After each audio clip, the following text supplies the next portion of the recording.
just going to give a short overview of Traffic Alert, our project, what we've done, what we hope to achieve, as a way of introducing it to Christa since she's new to the program. Okay, so basically, Traffic Alert is a subsidiary of Abaye Innovations Studios. What we are hoping to achieve is to fight and combat human trafficking through our innovative technological solution we've come up with. So what we developed is a web and mobile application where we would have anyone with a smartphone report any cases or incidents of human trafficking, be it suspected, be it actual cases as well. And what will have happen is we relay this information to the law enforcement agencies and then to the relevant NGOs, relevant private organizations and governmental organizations as well, who are better equipped to rescue these victims. So the law enforcement will obviously take care of prosecuting the human traffickers, and these other organizations would provide services like counseling, therapy, vocational training as well to help these victims navigate life after a horrid incident like human trafficking.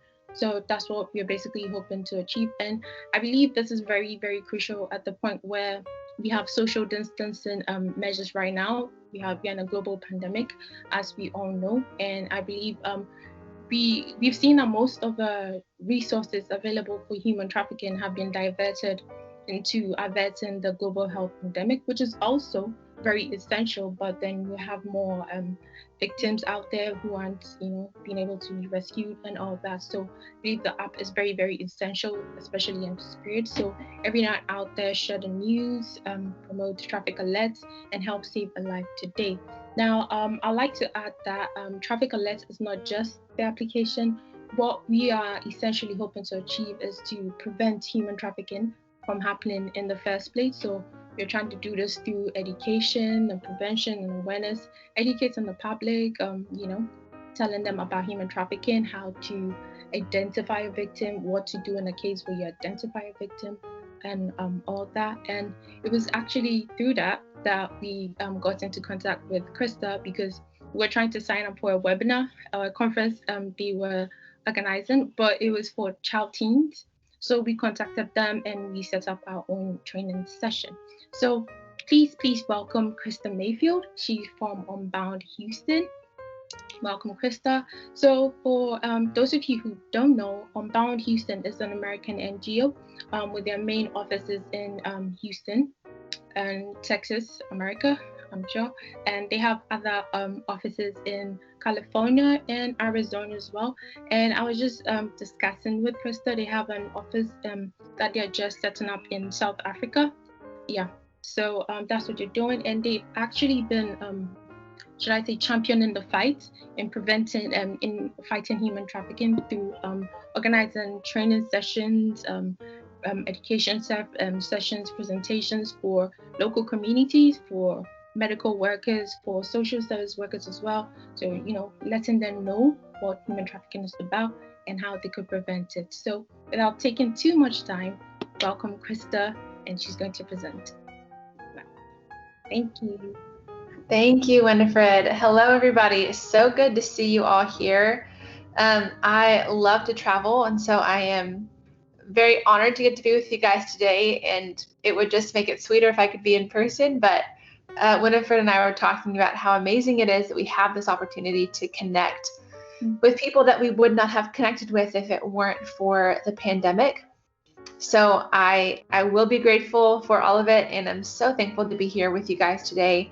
I went over your website and looked over your project, looked over Traffic Alert, and really love the heart behind what you guys are doing, the excellence that you guys are doing it with. Everything just looked beautiful, and I'm sure the work is amazing on the ground, but just from an outsider's perspective, it was just really exciting to see what you guys are working on and the vision that you have. And so I just want to encourage that and just say, well done. I think this is going to be amazing and play such a key role in empowering the communities that you're working in to really affect lasting change. So like Winifred said, we are a global organization We do have an office in South Africa. We have one in Mongolia. We have works in Cambodia, in Europe, and then across the US. But most of us, our strongest effort in the US is based out of Texas. We have 4 offices here. And together in our Texas offices, we're all working together on this education project called Keeping Students Safe. And so in talking with Winifred and in looking over what you guys are doing, I wanted to give this presentation because this is what we do for parents and caregivers and community members. And so this really is like a basic, what do we look for in terms of how youth in our communities can be trafficked, whether that's our own kids, our kids' friends, students that we work with, young people in our community. So this really is geared toward you guys as caregivers in your home, caregivers in your community, those people that are going to be watching out for and supporting youth, whether that is professionally or relationally. And so all of our Texas offices kind of do this presentation across the state of Texas. And our goal is, just like Winifred said, we want to prevent trafficking before it ever starts. We don't want anybody to fall into this trap. And the way that we do that is by education, because human trafficking is a trap and people fall into traps because you don't see them. That's how they work.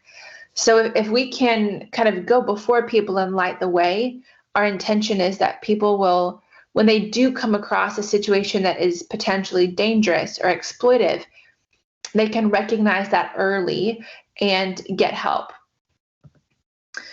So this is me. I serve as the Director of Prevention Education for our office here in Houston. I've been in this role for about a year.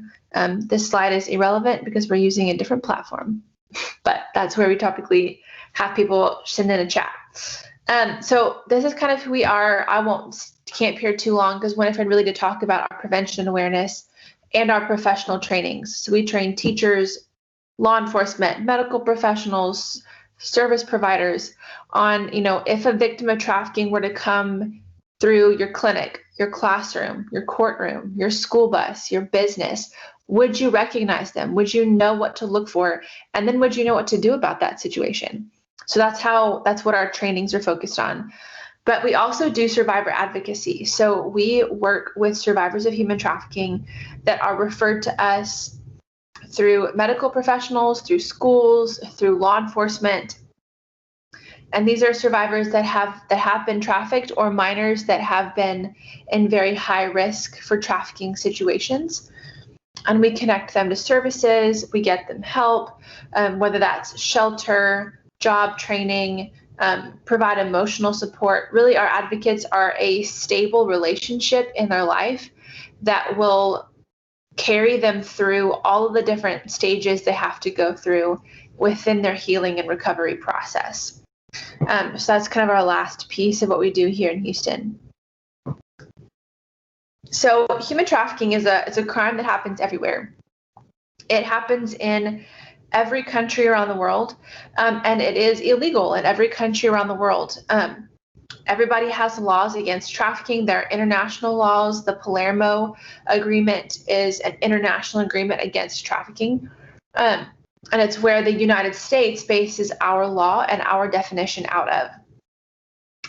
And if you were to look up how many victims we have around the world, you would see multiple different numbers, because when people are looking at trafficking, because it's such a broad topic and a broad discussion, and it can look like so many different things. You have people counting things as trafficking, and then another organization won't count that as trafficking.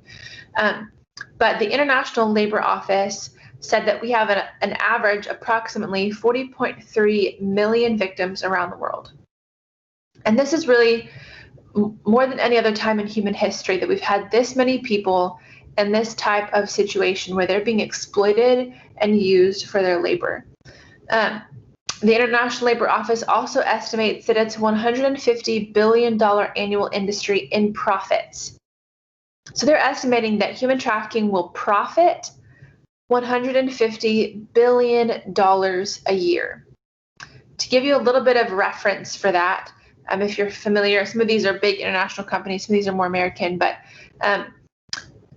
In 2016, that $150 billion is almost triple the combined profits in 2016 of these 5 companies: Apple, Google, Nike, Target, and Starbucks combined. Their combined profits in 2016 were barely over a third of $150 billion. So this is a massive industry. And when we break this number down, 99 billion of that 150 is directly fueling commercial sexual exploitation. So about the majority, the larger part of that 150 billion is fueling sex trafficking. The other part is obviously fueling and contributing to labor trafficking. And these last are numbers that we have here in Texas, and we only recently got numbers for our own state. And so, your country might be different in terms of the data that you guys have on trafficking. We had case after case after case, but no data, no numbers until about 3 years ago now, when a local university, the University of Texas, released this study called the Texas Mapping Project. And we discovered that we had an estimated 313,000 victims of human trafficking in Texas. However, for us, that number only covered minors and youth being sex trafficked and victims of labor trafficking. So we have about 234 victims of labor trafficking just in our state. And then 79,000 youth and minors, those that are 25 years old and younger, being sex trafficked in Texas. So that 313,000 for us didn't even cover adult victims of sex trafficking. So again, when we're looking at numbers of human trafficking, it's really important to look at, okay, well, what population are they looking at? What type of trafficking are they looking at? And being able to have that breakdown is really helpful because it gives a clearer picture of the common ways that people are exploited within your own community, whether that is labor trafficking or sex trafficking or some combination of both. So this is our law. Again, this was kind of a result of this Palermo agreement that was an international agreement.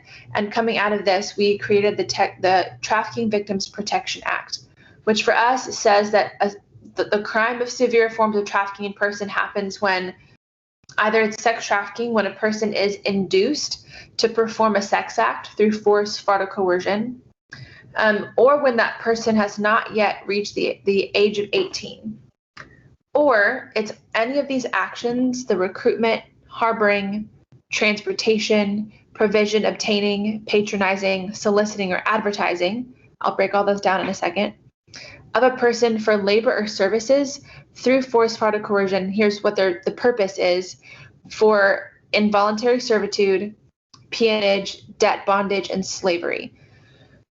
So again, these actions are what we're looking at. Is we're looking at anybody that plays a role in the trafficking of someone else. So when I describe trafficking, I describe it as a story. Most crimes are like an equation. A plus B equals C. This isn't mine.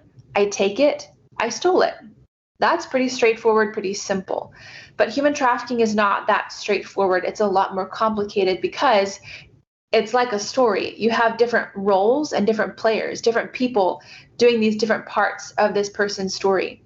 And there's a timeline. There's history. So when we come across a person and we see this one aspect of their story, we see them engaging in prostitution. They're selling sex for money. How did they get there? What happened in their life to bring them to this point? Who else was involved in bringing them to this point, and what did they do and why? And so when we look at human trafficking, we're looking at the whole story. And again, this makes this crime so complicated to identify, complicated to prosecute, and complicated to recover from. And so when we're looking at a trafficker or someone who is involved in the selling, the trafficking of another human being, we're looking at, did you do any of these actions? Did you recruit them? Connect them to the trafficker? Did you just make that connection? Did you harbor them in your home, your car, your storage unit? You knew they were being trafficked and you kept them so that they could continue to be sold and abused. Did you drive them? Did you take them down the street, across the country, to another country? Were you involved in the transporting of a victim? Providing and obtaining, that just means buying and selling a person. Patronizing, soliciting, asking for a person, purchasing. Advertising, putting up an online ad to sell sex or to sell another human being. All of that, we're looking at if anybody plays a role in the trafficking of someone else by American law, they are guilty of human trafficking. And for us, there's no lesser charge for a lesser role. So, for example, in the movies, right, the movie star gets paid millions of dollars to play the lead role. And there's the extra who gets paid, who knows how much, let's just say $250 to be in one shot, right? They're that person in the coffee shop or the restaurant or on the bus. But in the case of human trafficking, you could be the mastermind, pulling all the controls, calling all the shots, or you could have just done one thing. You could have just recruited one person, just driven them down the street one time. But if you engage in the trafficking of another person, you are automatically considered a trafficker, and you're guilty of human trafficking, which for us usually carries about a 20-year prison sentence at least. And then we're looking at how. So how does a person become a victim? What were the means used to gain and maintain control over that person? And we say that happens through force, fraud, or coercion. So force is anything physical. Being physically forced to do something that you did not want to do. You were beaten, you were drugged, you were kidnapped, you were snatched off the street. Your documents were taken away, your identification was taken away. You were locked in a room, chained to a bed, that sort of thing. Any type of physical control is what we call force. Fraud, you were told a lie, a false promise. Someone pretended to be something they weren't, or they pretended to offer you something they didn't actually intend to give you.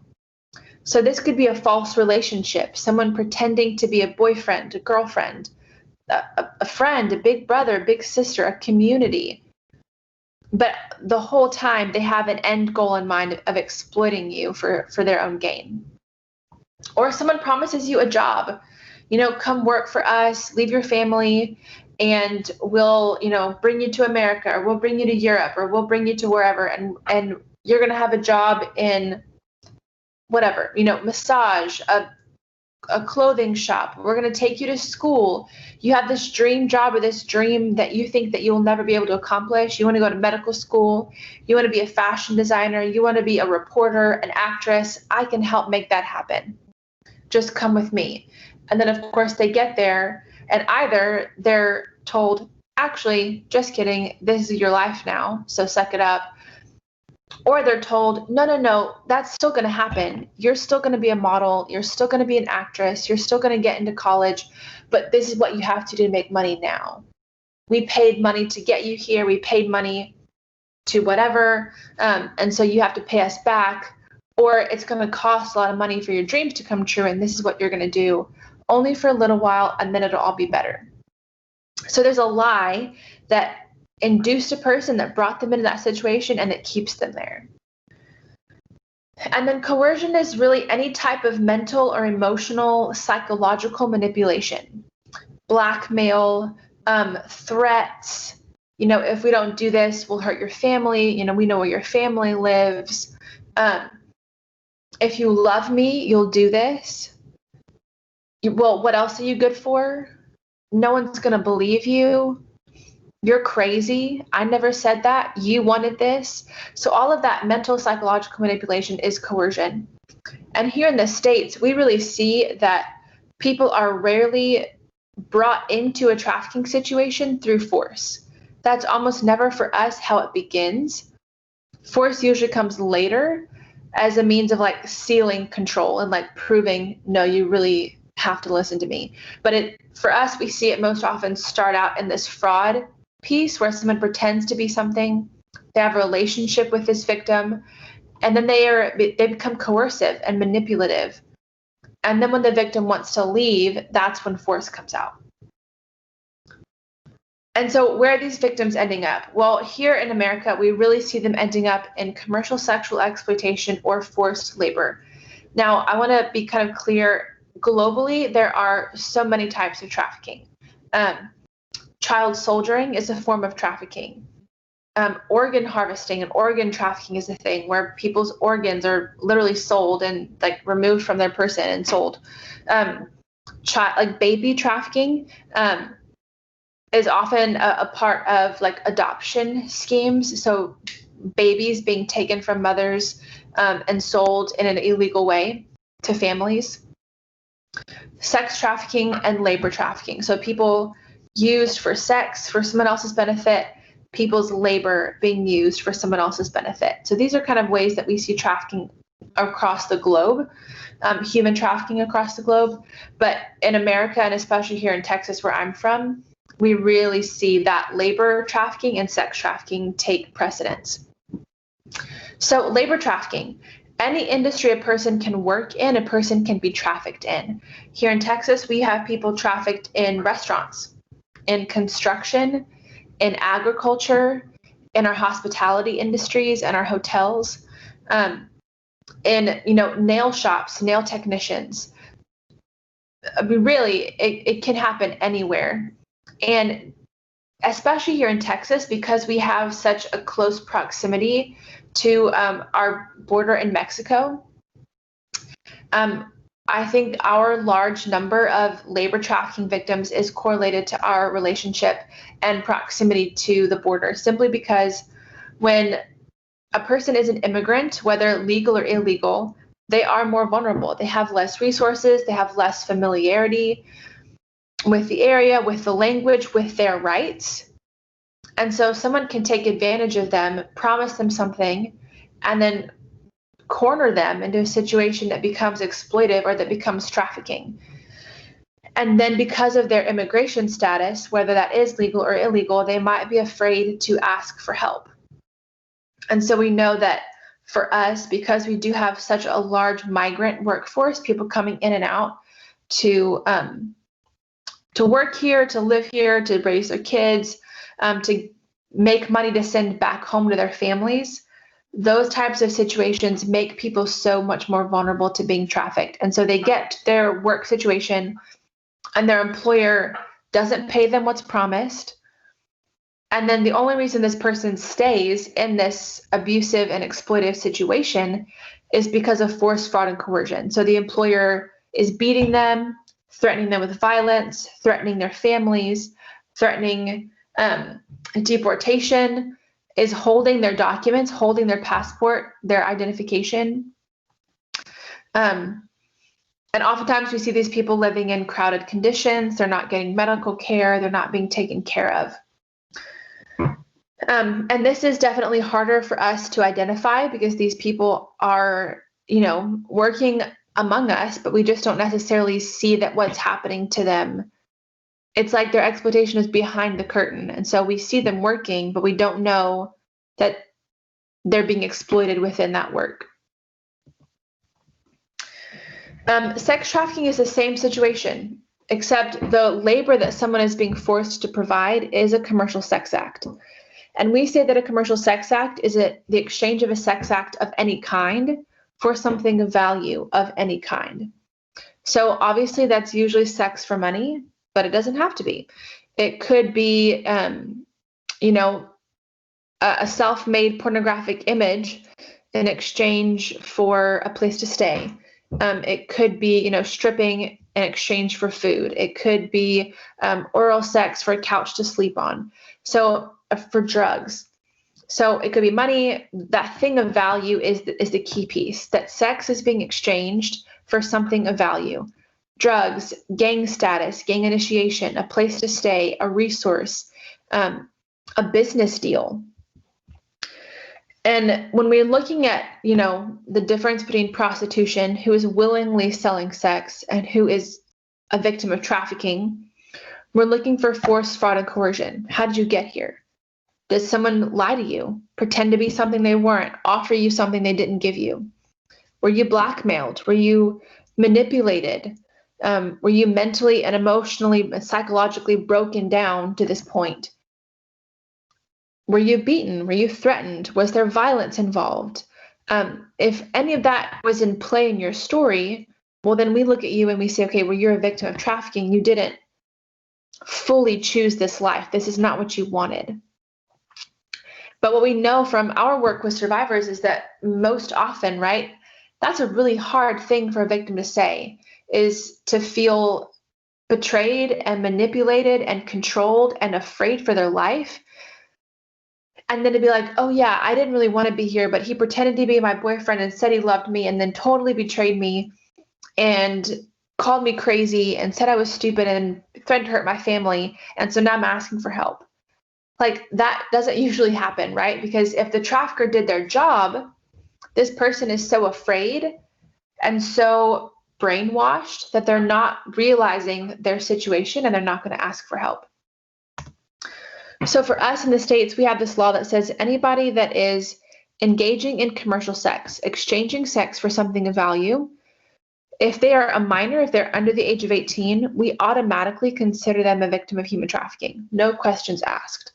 So if a youth is selling sex to an old man because they're getting paid a lot of money and they want to do it, that's still sex trafficking. If a youth runs away from home and someone offers them a place to stay and then says, actually, you owe me for that, and this is what you have to do for me, that's considered a victim of human trafficking. And the buyer, so the one receiving that sex act and the one giving something of value in exchange for it, we consider them to be the trafficker, because what we say is that they're exploiting that young person. As a minor in the US, you cannot consent to sex in the first place, so you definitely cannot consent to commercial sex. And so as the adult in that relationship, in that situation, if you are providing something of value for a minor, you are taking advantage of that child, and therefore you are considered the trafficker in that case. So why do we need to know? Well, we know that it's happening to students.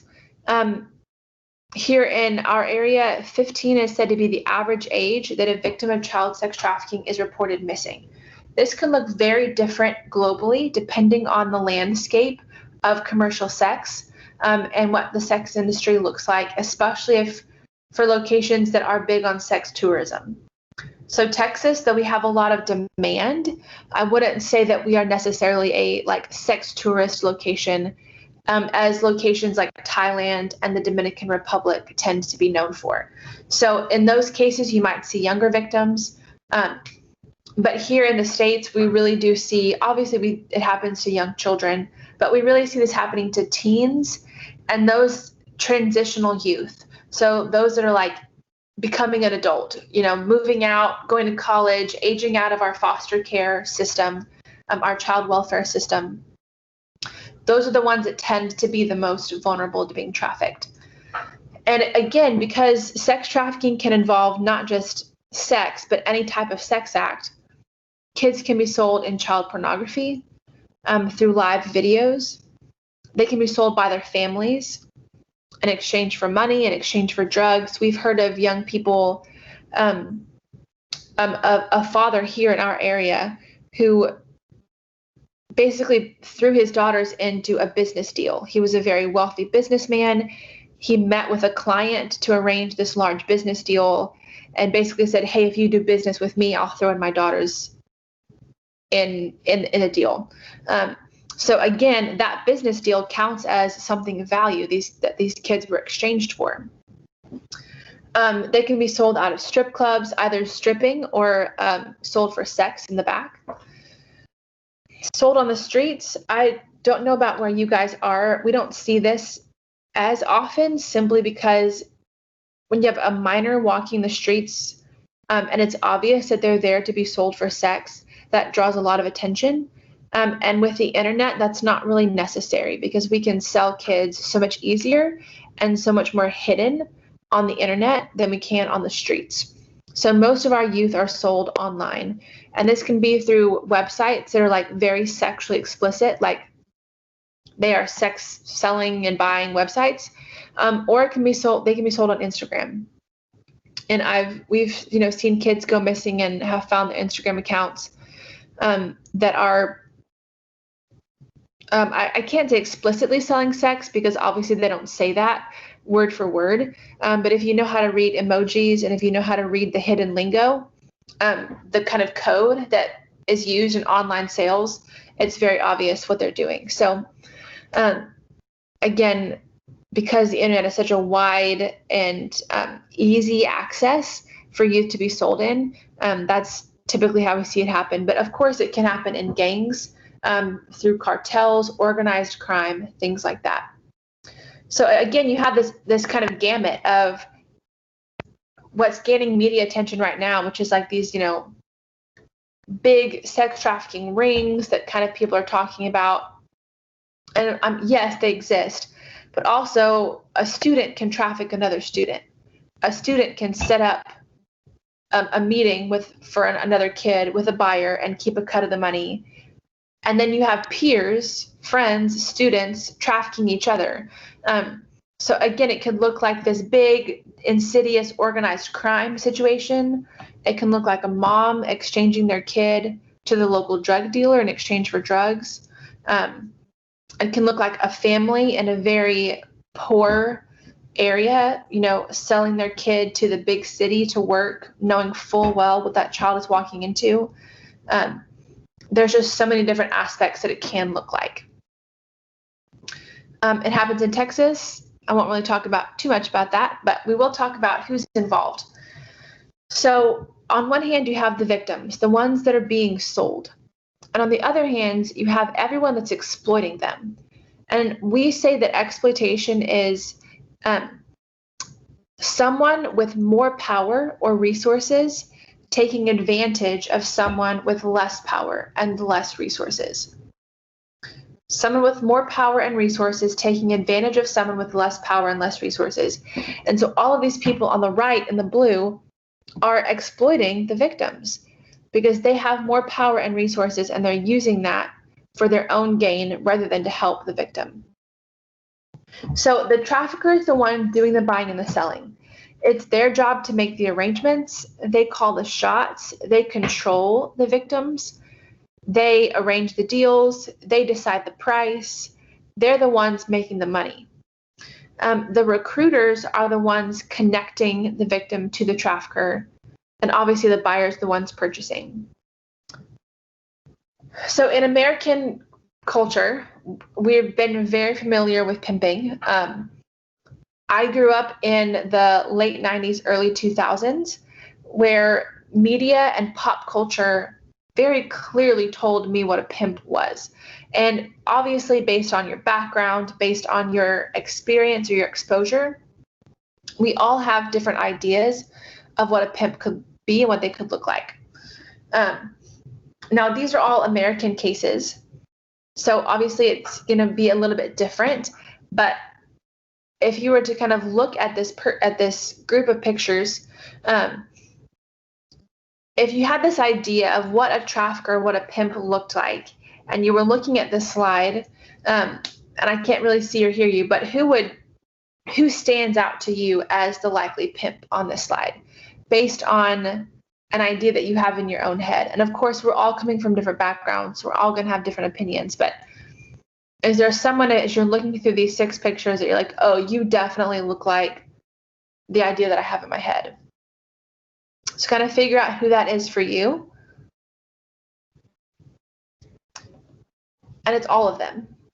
And so what we want young people to know is that there's no typical profile for a trafficker. And again, I grew up in an era where, I was taught, hey, watch out for the creepy guy at the park with the puppy or that offers you candy, right? Like if a stranger says, hey, do you want candy? You need to run, right? We were told, if you're playing outside in the street and a white van drives by slowly, you better run inside. So there were all these little red flag warning signs that my parents gave me to keep me safe.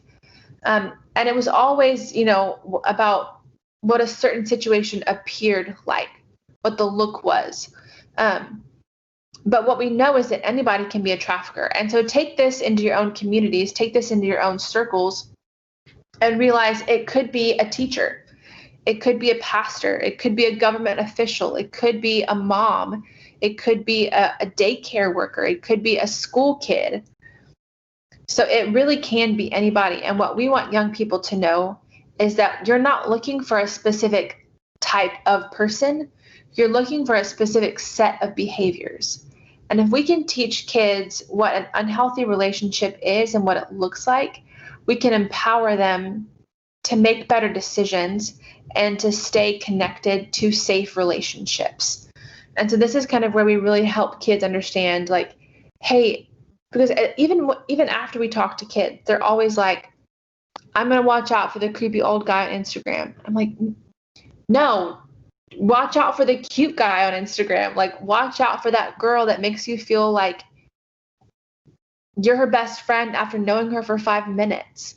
Like, those are the type, we want to help young people understand when someone is crossing a boundary.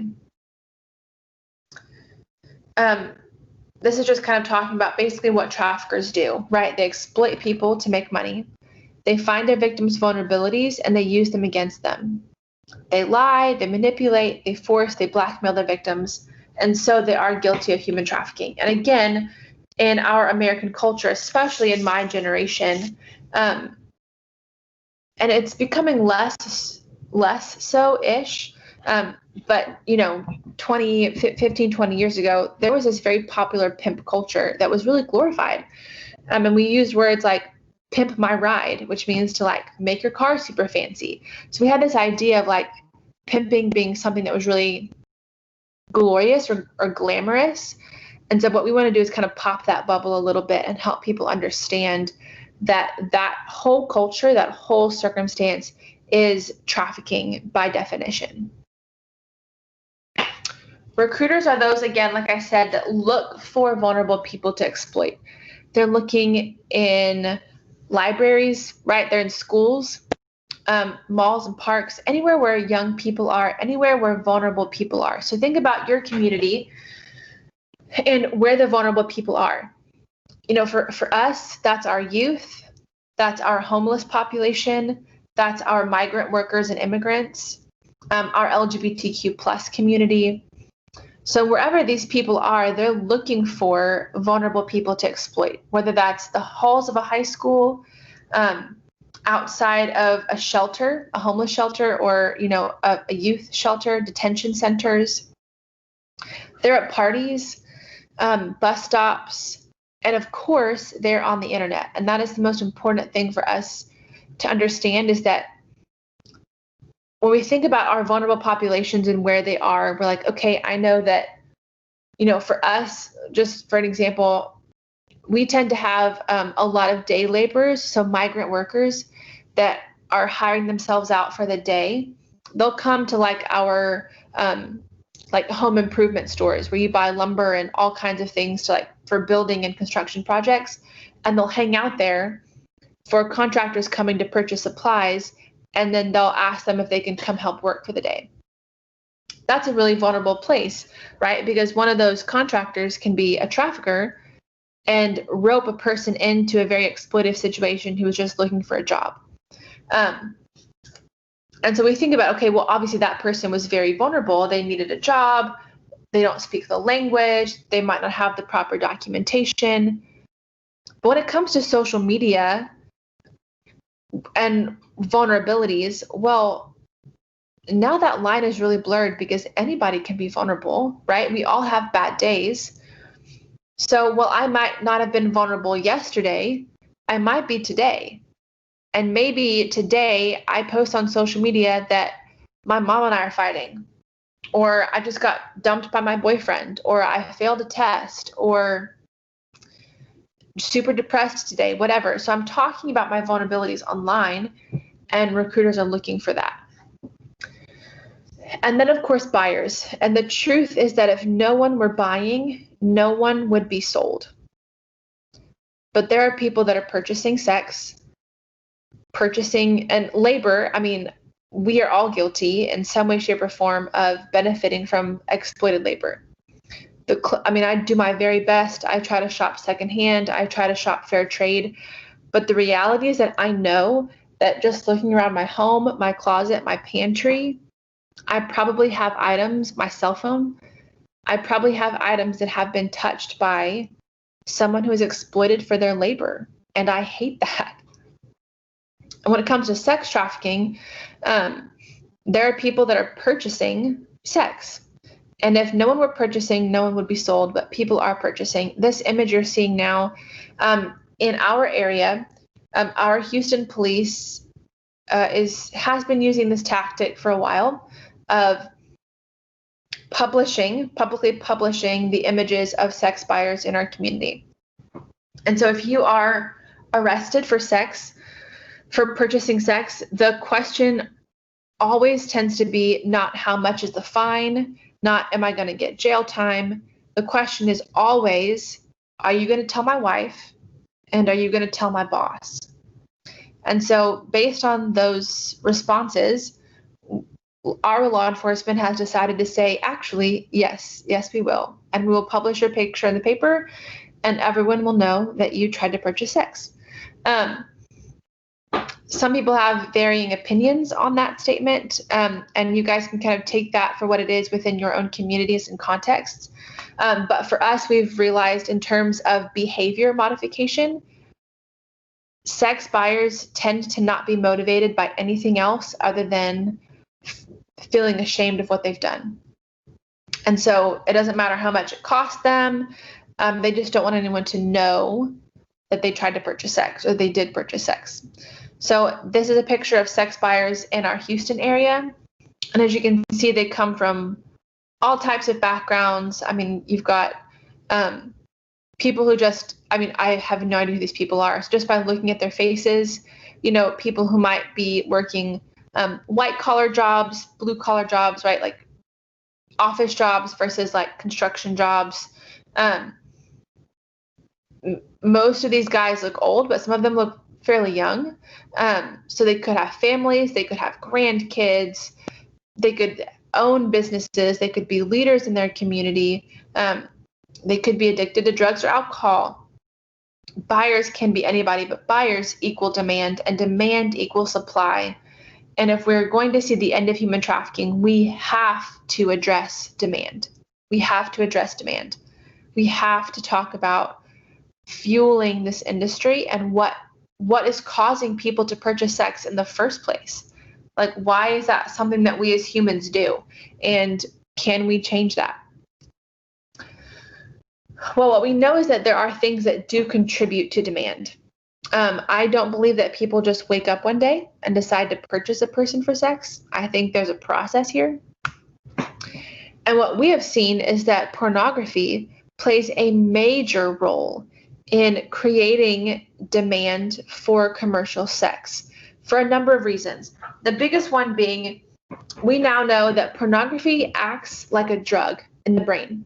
And just like the same drug, the same dose doesn't produce the same effect over time, porn is progressive and addictive in nature. And it makes people crave more novelty, more exposure, more graphic content, and eventually a screen doesn't cut it. Eventually a screen is not going to produce the same effect, and so you're going to look to engage in those activities in real life.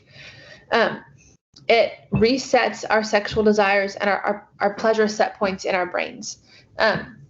We also know that it's used by traffickers to instruct victims, that traffickers will show victims porn and will say, you better get ready for this. Or that when buyers come into a meeting with someone they're purchasing, they will show them porn and say, we're doing this. And so clearly pornography has a major role in driving commercial sex because it's used by both traffickers and buyers to force victims to do the acts that are seen in porn.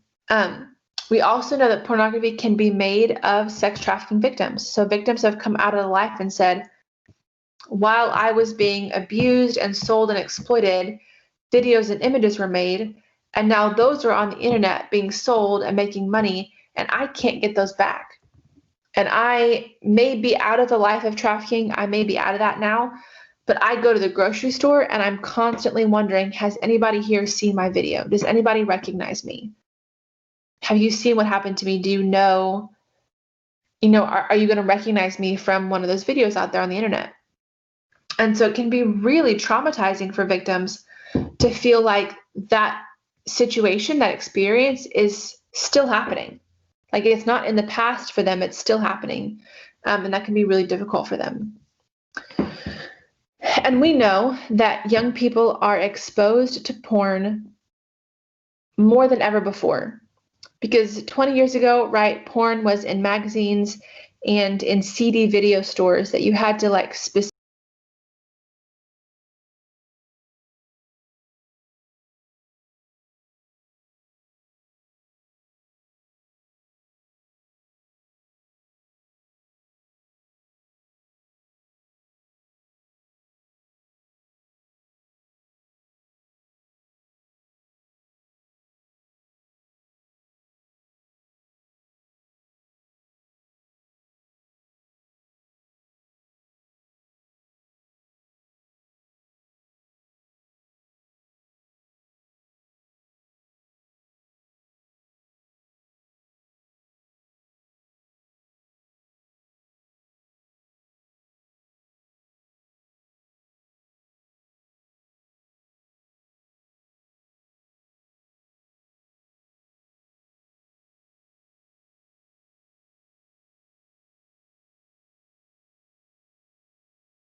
Thank you so much, Christa. I know we always talk about human trafficking theoretically, but hearing it from you today, you've given us real life examples, and because you've been working with victims, you've been working with people on the ground, you've actually given us what's going on the ground, and it's very heavy. And I have personally learned to not take things at face value.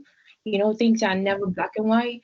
I mean, there's always a thin line, but like you said, you have to be ready to go above and beyond to help these people, because they want to be seen. It's just how to identify them. Right. Thank you so much. Like, this has done so much. When you were talking about everything, I was just going through, taking notes, so many questions, and I just had the questions answered in like the next slide. So thank you so much, Christa. And I'm going to make it open for questions and to interact and all. But just as a way of opening into the Q&A, I have a question. Like I know you work with these victims. You talk to them after they're rescued. How long have you noticed it takes to break the perception, to break the brainwashing the traffickers have instilled into them, telling them they are no good, they're never going to be anything alive, or changing their way of thinking? Maybe they are susceptible to human trafficking again. How do you get them to not go back to their traffickers? Like, how long does it take to break that? If you that is such a good question. What we've seen is that for survivors of trafficking, they will leave care and go back to their trafficker an average of about 7 times before they finally break the cycle. And so what we are doing here in Texas is we're establishing what we're calling continuums of care. And agencies like Unbound and others are called advocates. And so what we do is we're creating this statewide covering, and we have advocates all over the state. And the advocate is this like safe person. So we meet them as early as possible within their rescue process, whether that's at the hospital, at the police station, whatever. And then we follow them through, maybe they get put into a long-term aftercare facility to heal, or they get put into a shelter, or they're in jail, and we're there for them while they're in jail, whatever that situation is like. And what we've seen is that when someone has a trust-based relationship that they can come back to, they will run less often. And when they do run, they will stay gone for a shorter period of time. And so if you simply what we've just learned is that if you go and you get these victims out and then you put them in a safe house, if they don't have a solid person that can move with them through all these different places, then they fall through the cracks and they're going to hit a bump in the road in the recovery. And we usually see that happen kind of like clockwork at the 4 to 5 month mark, when their body begins to calm down, they stop living in fight or flight, and they begin to process what they've been through. When you're in survival mode, your brain literally cannot process the pain and the trauma that you've been through. Mm-hmm. So when we get a person out of survival mode, we think we've done them a favor, and really we've just put them in a place where they can feel all of the pain they've been able to silence while they've lived in this state. And they feel that pain and they're like, okay, heck no, I'm out of here. This is too hard. I'd rather go back to the streets. I know how to survive the streets. I don't know how to survive in safety. I knew how to grow up in an abusive home. I don't know how to do this whole trusting relationship thing, so I'm out. And so, we see that it takes practice, that literally they have to practice becoming a new person. They have to practice leaving their trafficker and staying gone, and learn, I can do that.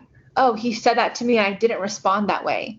And the only way to practice is to do it over and over again. And so, even for our own victims that we have, our survivors that we're working with right now, we have seen that a handful of them have run away. We've only lost contact with 3 of them, and as of like 3 weeks ago, they all reached back out to their advocate. So we're seeing that it's working, like having that relationship that they know no matter what happens, I can leave a program, I can mess up, I can do drugs, I can get arrested, I can whatever, they're still going to be here for me. Yeah. And they have to have that. Yeah, that's very important. And in doing this, like the counseling and everything, have you noticed that there's I'd say a tipping point? Like when they go back to your traffickers, is that always a tipping point? You know, it's just due to practice and them going and coming back. Like, what's the last straw that always, what's the last one that breaks? The last thing that, they say, okay, I've had it, I'm done, I'm going back for good. Like, what is it? Or it's just really just practice, you reaching out to them, or they're reaching out to you, coming back, going back, the cycle continues, and then they finally get tired of it? Yeah. Usually, sometimes the tipping point is something really violent or something really abusive. And again, it happens so often. For one of our survivors, we had worked with her multiple times. She'd gone back to her situation multiple times and called us when she had gone into a store to go to the bathroom and had come outside, and her trafficker had left, basically dumped all of her stuff in the parking lot and had driven off and abandoned her there with her stuff in the parking lot. And so she was like, okay, you don't care about me. I have nowhere to go. Oftentimes we see that if a person has a kid, and that kid is in danger, or that kid is being threatened in some way, that can be the tipping point. But that's also a major point of control for a trafficker, is to threaten that child's safety. So it really just depends on for the survivors I've worked with, when their kids were in danger, that was like okay, we're leaving, we're running. So it usually gets to a point of violence, or feeling like just this revelation of, oh, you don't care about me. You really could care less if I lived or died. Yeah. Thank you so much, Christa. If anyone, okay, sorry, we have a question coming in from our CEO. She said, she was like, how do we identify the victims, especially in the pandemic? That is such a good question. Yeah. It really depends on how you're connecting with people. And so this is kind of where I would really encourage, us as community members to say, hey, look out for your neighbors. Like, who's in your apartment complex?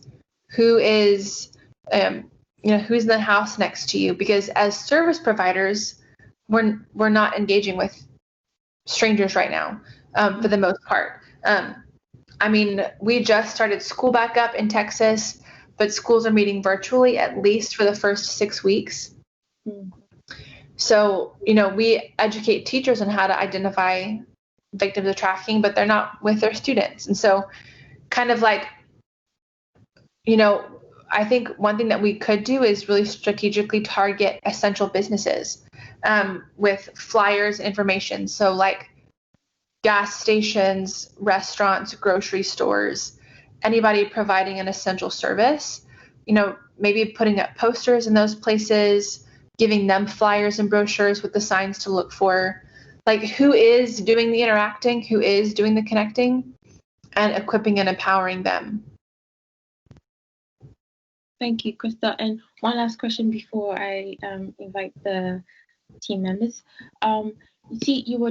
You actually mentioned school goes virtual the first 6 weeks. You have children spending countless number of hours online, sometimes unsupervised because the parents or caregivers are distracted, unemployed, looking for jobs, so much going on, they're distracted.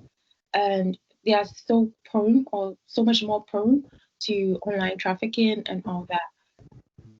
I know in the presentation you mentioned we should be caregivers and parents and anyone concerned or friends should be on alert, look out for signs, and But at what point do you say you're restricting their, should I say, social media freedom or their internet freedom? Like I believe there's a thin line there. Like at what point do they say, oh no, I feel like I'm in prison? Like we say a teenager going through a teenage phase. Like at what point do they say, oh mom, dad, you're restricting me, yada yada yada?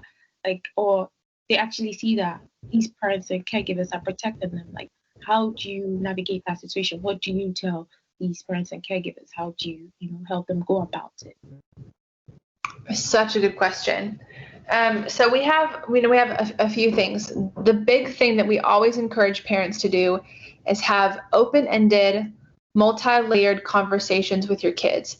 So this is not a one and done. You sit them down and you say, there are creepers on the internet, watch out. Okay, bye. Like you have to let them in on, hey, what do you do if this happens? Hey, tell me how you use this app.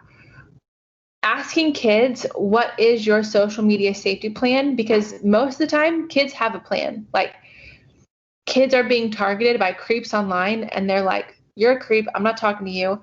So, one, give them credit. I think that builds trust when parents give credit to their kids for knowing how to navigate some situations. And then be super honest with them. Tell them, this is what is happening, and this is how you can stay safe.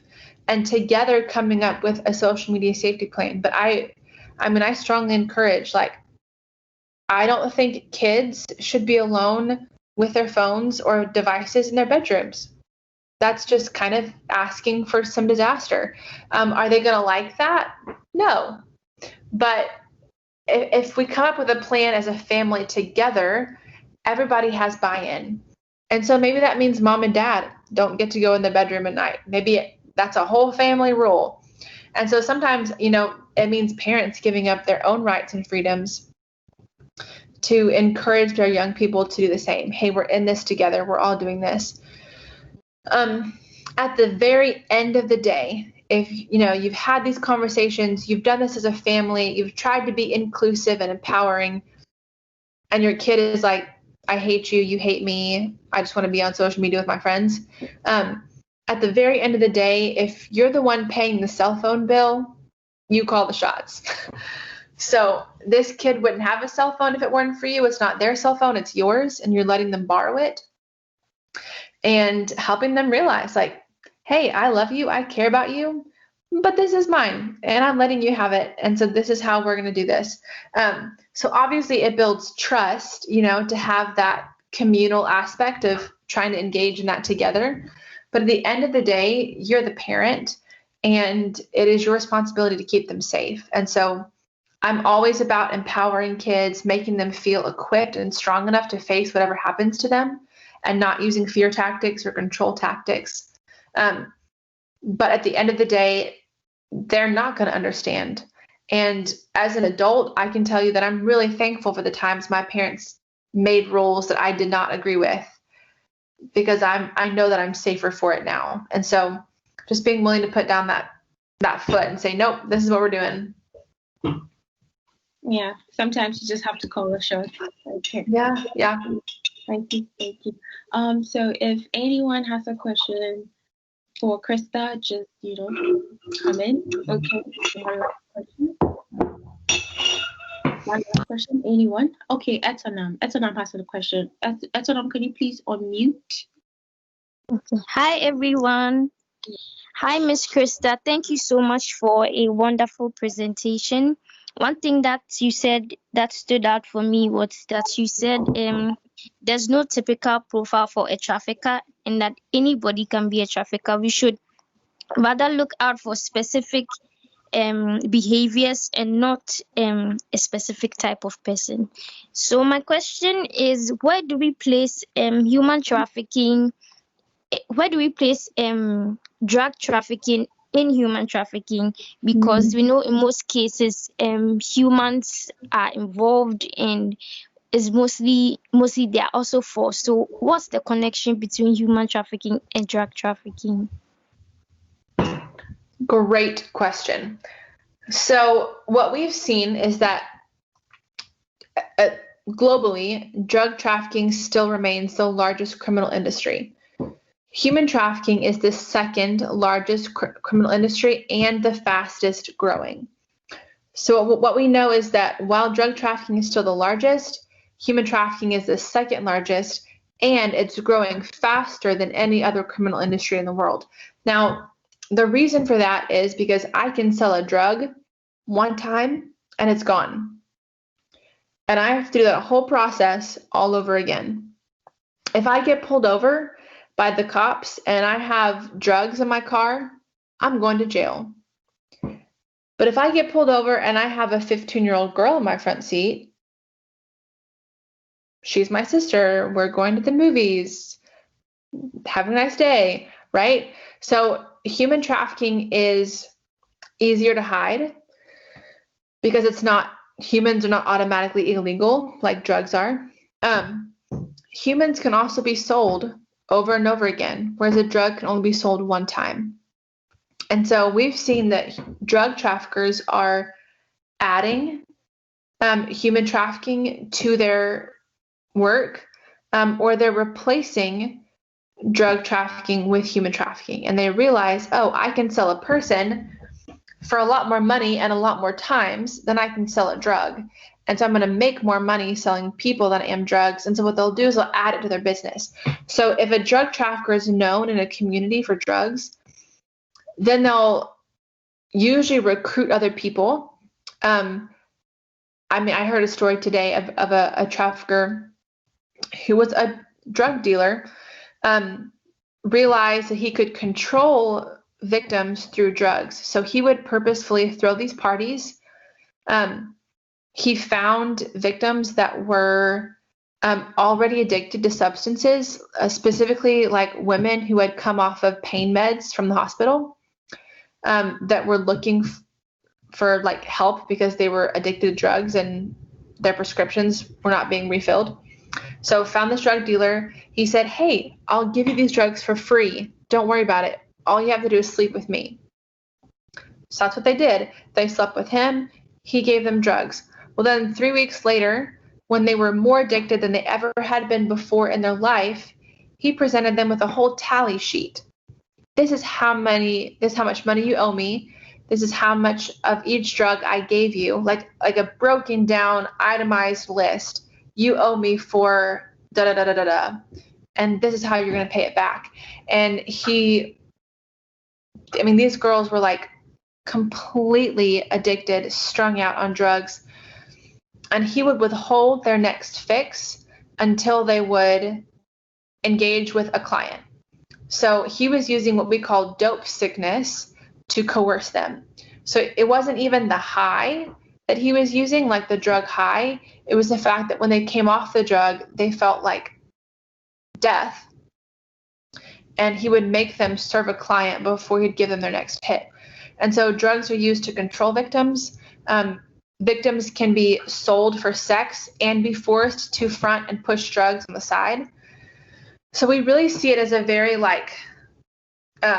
side by side. It's a very complementary business, honestly, to sell both drugs and people at the same time and to use the drugs to control the people that you're selling. And so it really goes hand in hand. And so that's why we say anytime you see drug use in a home or in a child's life, they're much more at risk for being trafficked, because addiction will just make people do things they never would have done on their own or before that point. Thank you very much. Thank you, Atana, as well. Great question. So by show of hand, we take 2 last questions. If there aren't any more questions, I'll ask one last question before we leave. So we'll just wait a minute. I actually read a study that said when you call people out to ask questions, you should wait for a minute so they settle in, trying to formulate the questions. And Wow. yeah. Okay, so I'm guessing I'll just, go for the last question. How did you get into this space? Because you seem so passionate about it. You have relatable stories. You know people who've been trafficked. Is that through that? Like, how did you get to the space? How did you end up director of prevention education at Unbound Houston? tell us about your story? Well, I love this question because I can't answer it without talking about Jesus. But I was pursuing a career in the performing arts industry. So I used to be a dancer, an actress, and a singer, and felt very called to work in that space. But it was January of 2015, and I heard the Lord very clearly tell me that he wanted me to pursue anti-human trafficking until he told me otherwise. And I was very confused because that had never been on my radar before. I thought it was a horrible thing, but it wasn't really my thing. And the only organization I had known about to serve with was Unbound. And so I started volunteering with them. And within about a year, I was employed. Within a year and a half, I was the assistant director, and then have just taken different roles in the last few years. And I think it's such a gift because it wasn't necessarily this like innate passion that I had as much as it was the heart of God. And I know that this is something that is so dear to his heart, and it's kind of honestly the only thing that keeps me going. So he hasn't told me to do anything else yet. So I'm still here. 5 years later, never would have thought. I literally thought I was going to volunteer for like 6 months and then move on. So he definitely had other plans, but it's been such a gift. And I've met so many incredible people, and we have such an amazing movement here in Houston. And have just been able to foster collaboration. And I would just encourage anybody working in this space, collaboration is absolutely the key. Building networks of people that do different things and pulling them in and recognizing everybody has a part to play in ending trafficking. And if we can empower everyone to do their part, we really can see change happen. So it's been awesome. I love it. I'll never be able to get out of my head and heart and mind. So it's been great.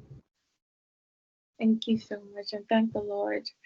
That's actually a very inspiring and story as well. And I didn't mention this, but Abaye is actually being run through a volunteer program. So we're all volunteers, Wow. Exactly. Coming in, I didn't know, I didn't have any. I mean, I knew I wanted to help, the community. I knew I wanted to give back. That's why I decided to volunteer in the first place. But I didn't, actually know I was passionate about this, or would develop a passion about it. Like, until I was introduced to the Traffic Alert program, and then it's been good sometimes. It's been good, like the whole period. So thank you so much, and thank you for the advice you gave, us all. And I'd like to ask if anyone has one last question till we sign out and bid Christa farewell. Thank you so much, Christa. And we hope to invite you over for more, sessions, more webinars in the future when we grow bigger, so you can reach more audiences in Ghana, all the way from Texas, So, yeah. All right. I guess that's it then. Thank you so much, Christa. Have a great, is it still day in Texas?